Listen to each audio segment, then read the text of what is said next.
чунки ман ин корро аниқ мекунам. Ман ӯро дар якум раунд ба нокаут равон мекунам. Агар шумо фикр кунед ки ин гуна реаксия ба ман халал мерасонад, пас ман шуморо ғамгин кардан мехоҳам. Ман ҳоло ҳам ҷавонам, лекин кал шуда истодам. Хулоса ман аз ту дида бартарӣ дорам. Ман марди ҳақиқиям бародар. Бародар, рӯзи якшанбе ман туро мешиканам ва баъд суҳбат мекунем, майлаш? Мебинем бародари ман. дӯстон, ба шумо ширкати шифофарморо тавсия медиҳем ки шумо аз ширкати шифофармо ҳама намуд дороҳои гиёҳиро дастрас карда метавонед. аллакай чанд сол мешавад ки мо бо ин ширкат ҳамкорӣ мекунем ва ба боварии комил ба шумо низ тавсия медиҳем. шумо метавонед ки аз ширкати шифофармо дороҳо барои хароб ва фарбешавӣ, барои дил, барои дарди мушакҳо, барои хунукзадагӣ, равғани тозаи сиёҳдонаро дастрас кунед ки ба ҳамаи дардҳо шифо мебахшад. ҳамчунин ширкати шифофармо ҳиҷома доранд ки дар он ҷо фитобочка, массаҷ ва ҳиҷома бепул аст ва шумо метавонед ки рафта ҳиҷомаи бепул гиред. барои ҳамин худи ҳозир ба рақамҳои дар рӯи экран буда занг зада дороҳои гиёҳии дар кории худро харидорӣ кунед ва ҳатман аз номи канали мо паҳлавон салом расонед. ба ҳама салом, ташаккур ки омадед. ки якум савол дорад? илия, аз ту оғоз кардан мехостум.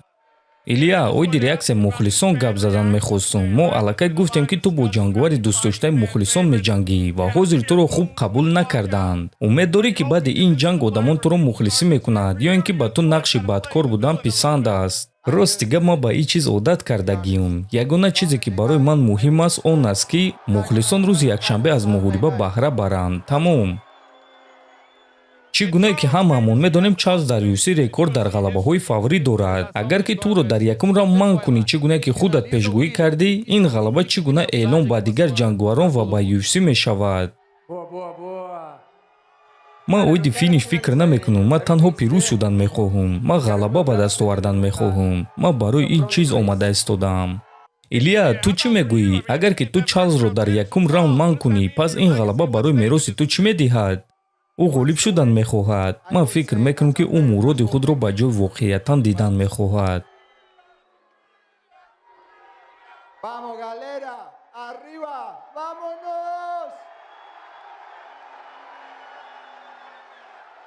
ва савол ба Чарлз. Чарлз, вақте ки ту дар UFC баромад мекардӣ, илия нав карьераи касбии худро оғоз кард. ба ту ин таҷриба дар ҷанг зидди ӯ чӣ гуна бартарӣ медиҳад?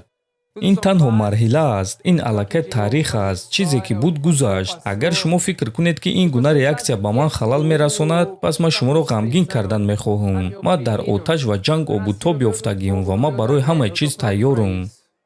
савол ба Бенил Дариуш. дирӯз Ренато гуфт ки бояд туро ба қатл расонад, чунки дар ин вазн ҷой танҳо барои як мӯй сафед аст. оё ту интизор ҳастӣ ки ӯ хашмгинона ба ҷанг мебарояд? ман намедонам. фикр мекунам ки аз ҷанг дида сухан бисёр мешавад. рӯзи якшанбе ту ҳама чизро мефаҳмӣ. рафтем. дар ин шаҳр ҷой танҳо барои як мӯй сафед аст. хуб, ин хел бошад, пас ман дар ин ҷо мемонам. боз медонӣ чӣ? ман аз ту дида 15 рӯз ҷавонтарам. барои ҳамин эҳтиёт кун. рӯзи якшанбе ман туро фавран манъ мекунам. гӯш кун ҷавони хуб, ту ҳоло ёшӣ, ту ҳоло вақт дорӣ. дар ин ҷанг бой медиҳӣ, лекин ту вақт дорӣ. ман ҳоло ҳам ҷавонам, лекин кал шуда истодам. хулоса ман аз ту дида бартарӣ дорам. ман марди ҳақиқиям бародар. бародар, рӯзи якшанбе ман туро мешиканам ва баъд суҳбат мекунем, майлаш? мебинем бародари ман. Ренато, дирӯз ту гуфтӣ ки дар ҷанг зидди Ислам пули бисёр кор кардӣ, аммо ду мағлубияти пайдарҳам дар ин марҳилаи карьера.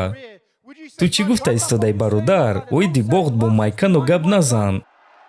ман танҳо дар беҳтаринҳо бой додам ва ба фикри ман Дариуш беҳтарин нест. ту чӣ Дариушро бо Ислам баробар карда истодаӣ? не, ман танҳо гуфтаним ки хубтараш ягон чиз нагӯ.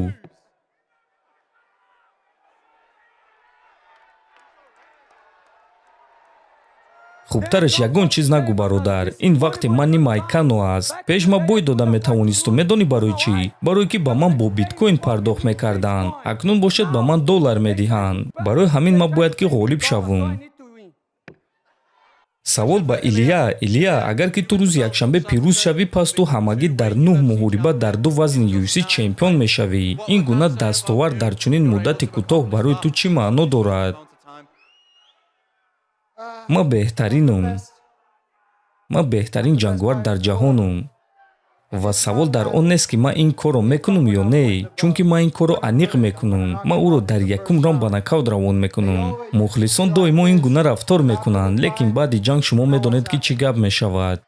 савол ба Илия, Ҳабиб чанд муддат пеш гуфт ки пеш аз ҷанг бо Ислам ҷанги туро зидди Чарлз дидан мехост. Ӯ фикр мекунад ки ту Чарлзро мезанӣ. Дар ин суханҳои Ҳабиб чӣ мегӯӣ ва ба фикри ту барои чӣ Ҳабиб мехост ки ту аввал бо Чарлз ҷангӣ ва баъд бо Ислам? ростӣ барои ман фарқ надорад ки ӯ чӣ мехоҳад. ту Волкро ба нокаут равон кардӣ, Максро ба нокаут равон кардӣ, ваъда додӣ ки Оливераро дар якум раунд ба нокаут равон мекунӣ. Гӯй ки чунин легендаҳои варзишро ба хоб равон кардан ба ту писанд аст? албатта, чунки вақте ки ту легендаҳои ҳақиқиро шикаст медиҳӣ, ту бо мурури замон худат легенда мешавӣ, чӣ гуна ки Дана гуфт.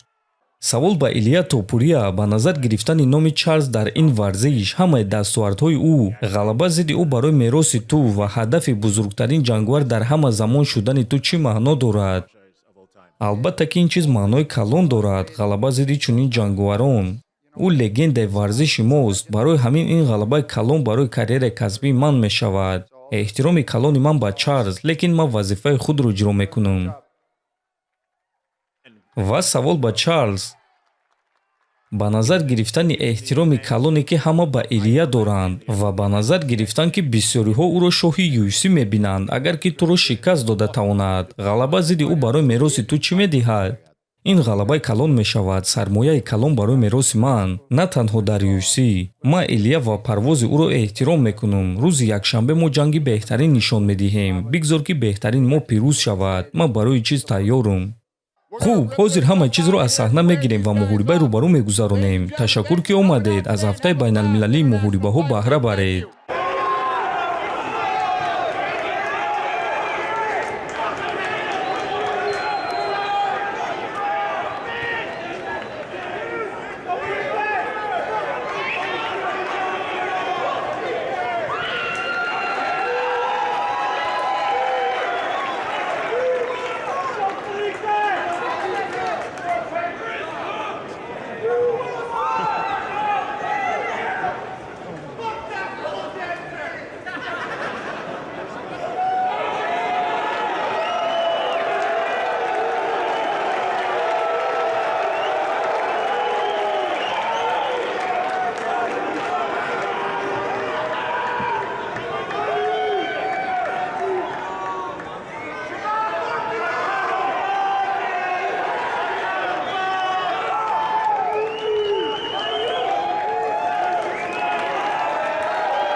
Defender!